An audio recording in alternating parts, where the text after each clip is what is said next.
The text arrived at 6:17 on a Tuesday morning, and for a full 30 seconds I considered leaving my phone face down on the nightstand.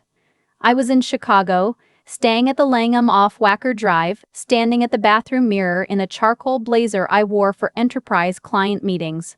I had 43 minutes before a breakfast briefing with the chief financial officer of a regional insurance group that had retained my firm to trace 3 years of anomalies in their internal claims processing. I had slept poorly. My coffee was still too hot. The phone buzzed against the granite counter with the particular sharpness of a message that wasn't supposed to be pleasant. The sender was my mother. The preview line read, "Don't bother coming home." I opened it because part of me assumed she was upset about the dishwasher again, or the neighbor's dog, or the weekly grocery delivery that had come 20 minutes late on Friday. The message was 4 sentences long. It was cheerful, almost. She and my brother had talked it over and decided they deserved something better than watching me live my life from the guest rooms of my house. They had taken what they needed. The moving truck was already halfway to Sedona. "By the way," she wrote, "your savings are handled. Don't waste your energy calling." I read it twice. Then I read it a third time. Then I set the phone down on the counter, rinsed my mouth, and felt the corners of my lips move into something I didn't recognize at first. It wasn't relief. It wasn't shock. It was the quiet, almost dignified smile that shows up when a thing you've been preparing for in careful silence for half a year finally arrives, and you realize you were ready. My name is Camila Reyes. I'm 33 years old. For the last 9 years I've worked as a forensic analyst specializing in financial crime detection, which in plain language means banks, insurance carriers, and federal contractors pay my firm to find a pattern underneath the pattern. I read transaction logs the way other people read novels. I notice the things people assume no one is paying attention to. I am, by both training and temperament, the last person in any room you should try to quietly steal from. My mother and brother had not fully understood that, or maybe they had, and they had simply decided I was too soft, too tired, too grief-worn to act on what I knew. Either way, the calculation they had made was not the one they thought they were making. Let me go back. My father, Arturo, died 26 months before that Tuesday in Chicago. Massive heart attack on a Sunday afternoon in the backyard, trimming a lemon tree he had planted the summer I turned 16. He was gone before the paramedics reached the driveway. He left behind a modest life insurance policy, a restored 1972 pickup truck he loved more than most of his possessions, and a family that had always balanced itself around his steadiness and no longer knew what to do without him. My brother, Mateo, is 6 years older than me. He had always been the one my mother circled around. He had started and abandoned 3 different careers by the time he was 35. He had moved through 4 cities and 2 short marriages, each time arriving at my parents' door with a duffel bag and a story about how things just hadn't worked out. But he had a plan. He always had a plan. My mother called it resilience. I had watched it long enough to know it wasn't that. I had taken a different path. Scholarship to Arizona State. 2 internships before graduation. Certifications in forensic accounting and information security by the time I was 26. I bought my house in Portland at 29, a 3-bedroom craftsman on a quiet street with a detached garage I had converted into a home office. I had worked for everything in my life with a discipline that my mother had always acknowledged, with a small, distracted nod, as if I had merely done what was expected and nothing more. After my father died, my mother, Renata, told me she couldn't bear the silence of the house she had shared with him for 37 years. She was 64, in good health, fully capable of managing on her own. But grief bends people, and it had bent me too. And when she asked if she could come stay with me for a while, I said yes without hesitation. Then my brother called a few weeks later. He was between things, he said. Just needed a landing pad for a couple of months while he got his footing. I said yes to that too. 2 months became 8. 8 became 18. 18 became nearly 3 years. I paid the mortgage. I paid the utilities, the property taxes, the homeowner's insurance, the groceries, the streaming subscriptions, my mother's supplemental health coverage, and the small monthly allowance I had set up for her out of habit. I handled every piece of estate paperwork after my father's death. I drove my mother to her cardiology appointments. I managed the sale of the house in Tucson and deposited the proceeds into an account in her name that she never once checked on her own. My brother contributed nothing. Not rent, not groceries, not a single utility bill. He spent his days in the basement guest suite watching sports and sending out what he described as exploratory inquiries. In exchange for all of this, I was treated the way useful machinery is treated. Relied upon. Resented. Spoken to with a flatness that suggested my presence was an obligation rather than a choice. The first small signs came about 10 months before the text in Chicago. My brother began asking casual questions about my banking arrangements. The way he phrased them was always light, almost offhand. Do you use a credit union or a regular bank? Is your savings account the same one you use for utilities? Do you keep investments in the same institution or spread them out? I told myself at the time that he was thinking about sorting out his own finances. I told myself a lot of things in those months that I am not proud of now. Then I noticed the mail.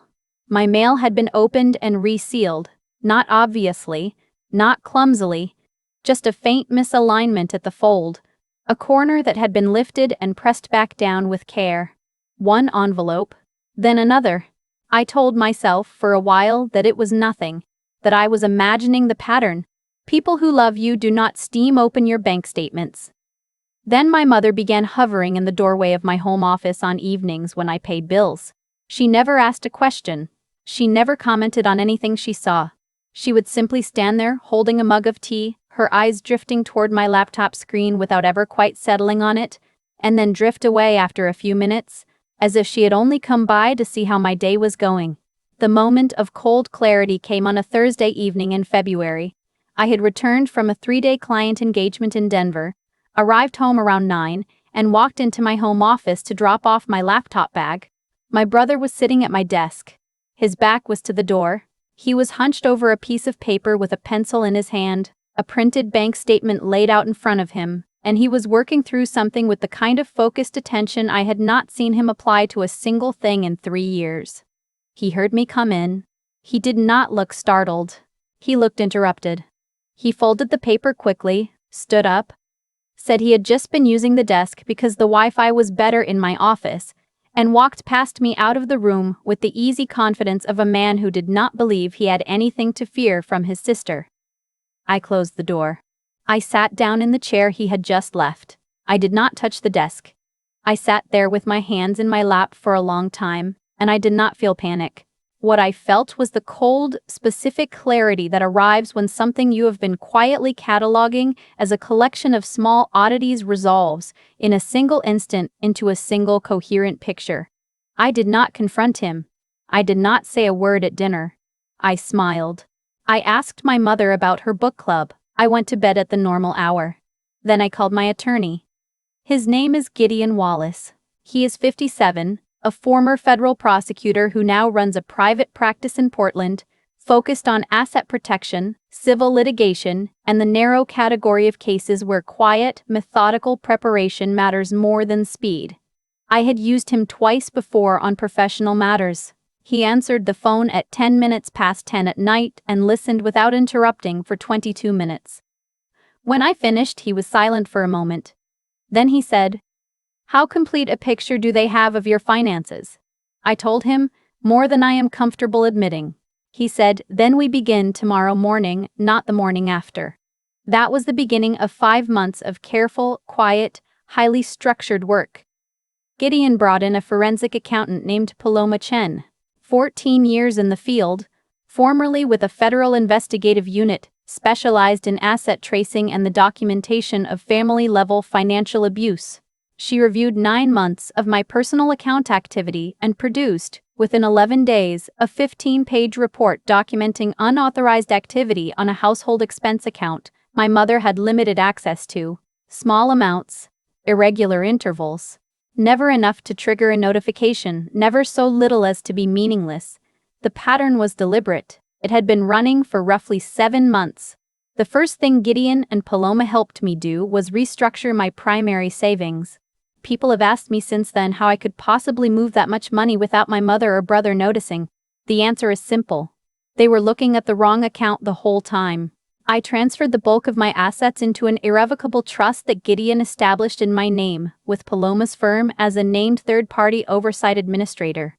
The account my mother had partial visibility into, the one my brother had clearly been studying in my office, retained a structured holding balance.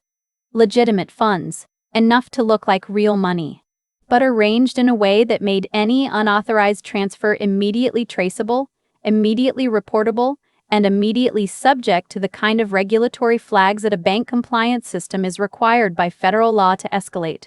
Any transfer above $10,000 automatically generates a currency transaction report. Any pattern of structured withdrawals designed to stay below that threshold generates a suspicious activity report. Any transfer across state lines, layers, federal wire fraud statutes on top of whatever state-level theft charges might apply. The account I left them looking at was not a savings account. It was a paper trail with money in it. Second, I documented everything of value in my house. Every piece of furniture, every electronic, every piece of jewelry, every item with a purchase receipt or a provenance that could be established. Paloma's firm connected me with a licensed appraisal service that specialized in insurance-grade documentation. For the 6 most valuable items in the house, including my grandmother's turquoise and silver jewelry set and a signed first edition my father had given me on my 21st birthday, I commissioned insured visual replicas. The originals went into a bonded storage facility with climate control and a documented chain of custody. What remained in the house looked identical to anyone who had not spent years studying those objects up close.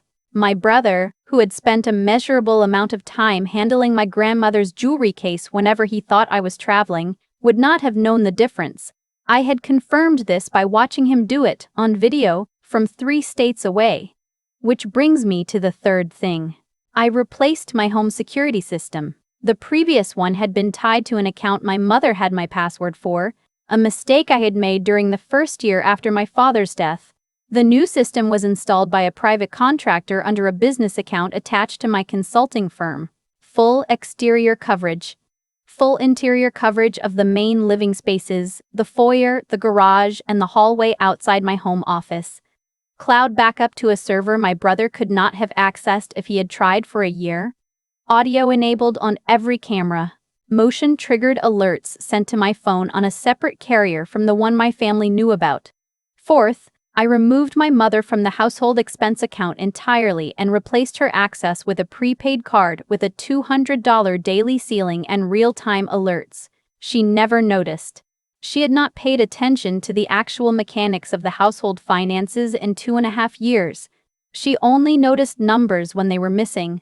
Fifth, and this is the piece that several people have asked me about since, I did not change the locks on the house. I considered it. Gideon advised against it. His reasoning was surgical. If I changed the locks, my brother and mother would be forced to improvise. Improvisation produces ambiguity.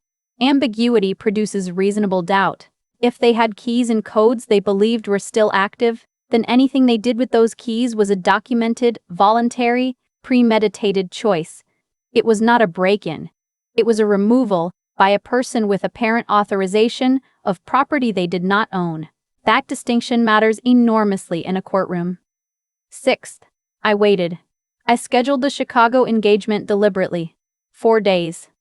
A long enough window.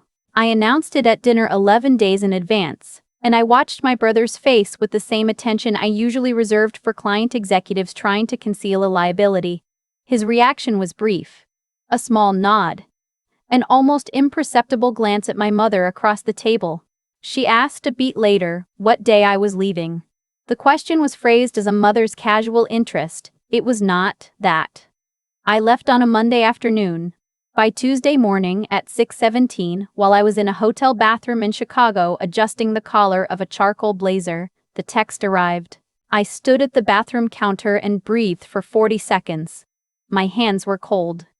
I had prepared for this moment for months, and I had still not fully prepared for what it would feel like in my own body when it finally happened.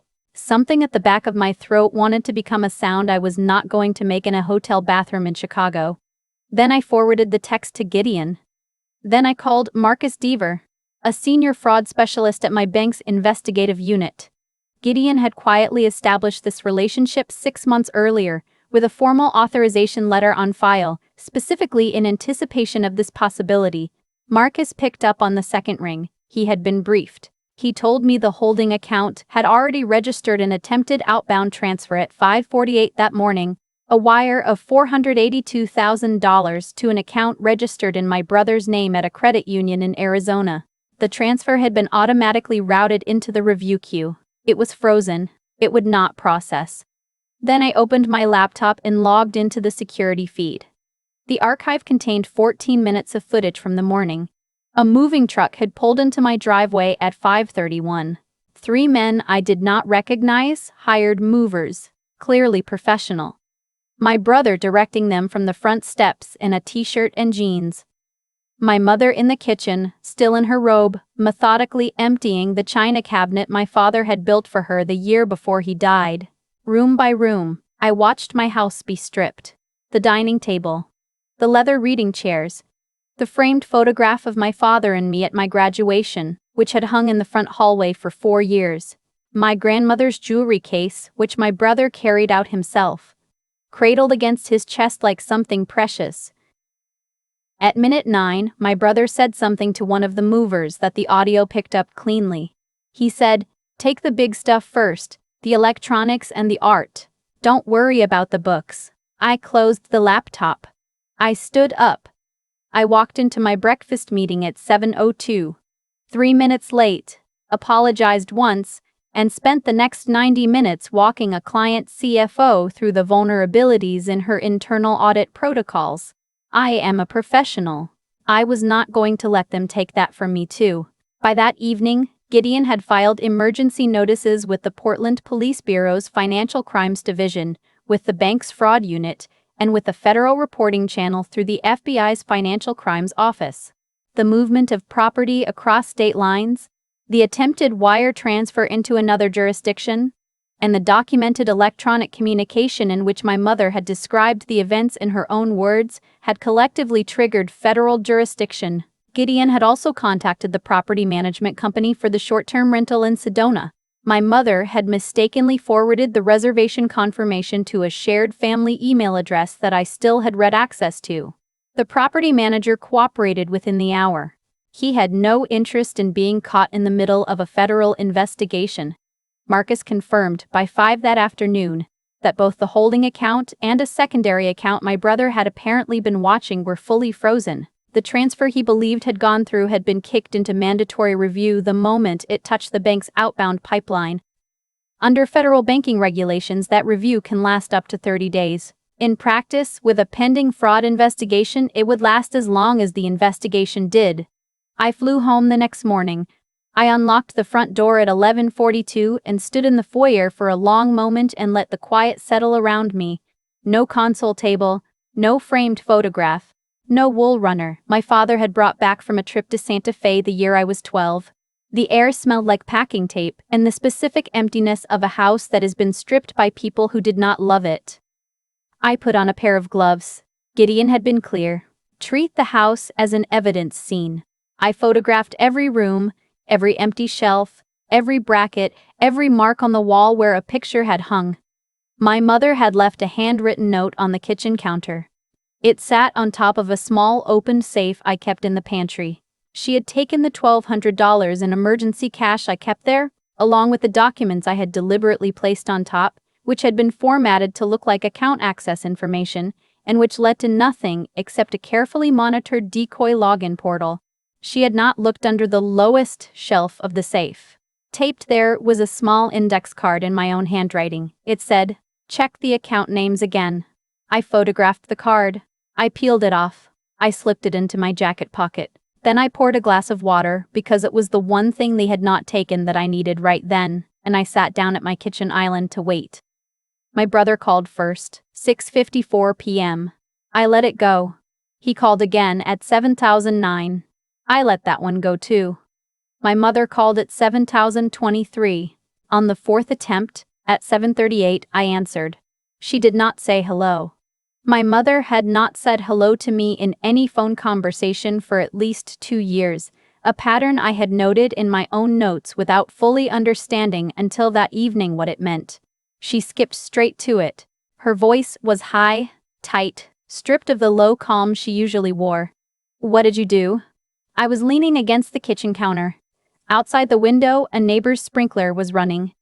It was a completely ordinary Wednesday evening in my completely empty house. I said, "What did I do about what?" She said, "The card isn't working. The transfer is frozen. The rental office called and said there's a hold on the reservation. Why are they asking me questions about the payment?" I said, "I don't know why anyone would be asking you questions." My brother took the phone. I could hear wind and what sounded like a parking lot. He said, "Stop playing games. Whatever you filed, undo it. Now." "We're already here," I said. "You filed it." "I didn't take anything." "You did. You took my property. You emptied my house. And my mother sent me a written description of what you took with a subject line that specifically instructed me not to come home." He said, "That was between family." I wrote that line down on a notepad the instant I hung up the phone. Gideon laughed for a full 10 seconds when I read it back to him that night. My mother had produced, in writing, on a time-stamped electronic platform, a detailed account of felony theft and interstate transport of stolen property, and she had believed it was a private family conversation. What followed was not cinematic. Real legal processes are spreadsheets. They are scheduled calls, filed documents, exhibit numbers, and conference rooms with fluorescent lights.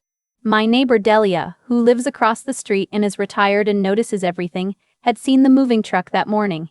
She had filmed 51 seconds of footage on her phone, entirely unprompted because she thought it was strange that I had not mentioned moving when we had spoken at the mailbox 2 days earlier. My brother was clearly visible in her footage, standing on the front steps, directing the movers. His voice was audible. The timestamp matched the security archive exactly. A detective named Lena Okafor was assigned through the Portland Police's Financial Crimes Unit. She reviewed the security footage, Delia's phone clip, my mother's text message, the email chain the rental company had forwarded to Gideon, Paloma's 15-page financial documentation, and the bank's frozen transfer records in a single 4-hour session. When she finished, she looked at me across the conference table and said, "You did most of our work for us already." I said, "It's what I do for a living." She almost smiled. 4 months later, the case is closed. My mother's attorney negotiated her portion down to a plea agreement on felony theft and conspiracy, structured restitution, 5 years of supervised probation, and a permanent criminal record. My brother did not get off that easily. The FBI had taken an interest in the interstate wire component, and the attempted $482,000 transfer across state lines had put him squarely in federal territory. His plea agreement included 18 months in federal custody, 3 years of supervised release, full restitution to be garnished from any future income he earned for the foreseeable future, and a requirement to complete a financial crimes awareness program upon release. The first time I saw him after the theft was in a courtroom in downtown Portland on a Tuesday afternoon in July. He did not look at me. I did not look at him. I sat in the second row and took notes. Between the recovery, the insurance payout for the few items I had not been able to replace, and the restitution payments structured through both plea agreements, I recovered approximately 91% of what had been taken. The remaining 9% was mostly sentimental. My father's restored pickup, which my brother had sold to a private buyer in Arizona for well below market value before the freeze hit, the original Wool Runner from Santa Fe, a small painting my mother had bought at a flea market in 2004 that I had loved my whole life. I did not try to get them back. There are some things you simply let stay gone. I rebuilt the house the way I had always meant to. I bought a dining table alone on a Saturday morning, a long walnut one with clean lines. I repainted the back 2 rooms a pale sage green I had been thinking about for years. I turned my brother's old basement guest suite into a full secondary office with a standing desk, proper lighting, and a second monitor, and within 60 days I was running 4 new client contracts out of that space. The room that had held 3 years of another person's inertia, 3 years of my own unacknowledged labor, became the room where the next phase of my career was assembled. That was the part I liked most. I won't pretend otherwise. My mother called me once about 5 months after the sentencing. She wanted to know, she said, whether there was any path back to a relationship. She sounded tired. She sounded older than she had sounded in Chicago. I thought about her question for a long moment. I thought about 11 years of being the one who paid, who worked, who showed up, who stayed. I thought about the cold feeling in my hands in a hotel bathroom at 6,017 in the morning. I thought about my brother's voice on the audio feed, telling the movers not to worry about the books. I thought about the doorway my mother had stood in for all those evenings watching me pay the bills she never once contributed to. I said, I don't know. Not right now. She hung up first. Here's what I want to say to you directly, because I know what some of you are thinking and I know the framing some people would prefer. I did not set a trap. That word is the word people use when they have been caught and they would rather tell a story in which they were victims of cleverness than admit they were participants in theft. What I did was notice. I documented. I protected myself from a pattern I watched develop in my own home over nearly a year, among people who had been counting on me being too grief-worn, too dutiful, too afraid of seeming cold to do anything about it. What my mother and brother called a trap is simply what reality looks like when the person you chose to steal from keeps records. That is not cruelty. That is bookkeeping. People who take from family rely on one single assumption more than anything else. They rely on the belief that love means you will not enforce what belongs to you, that you will be too hurt to be methodical, too guilty to file a report, too afraid of being called cold, unforgiving, ungrateful, unforgiving, ungrateful, unfamilial, to protect the life you built with your own work. I spent 33 years being taught that lesson in small, quiet ways. I finally decided, somewhere between the resealed envelopes and the evening my brother sat at my desk with my bank statement in his hands, that it was not a lesson I needed to keep learning.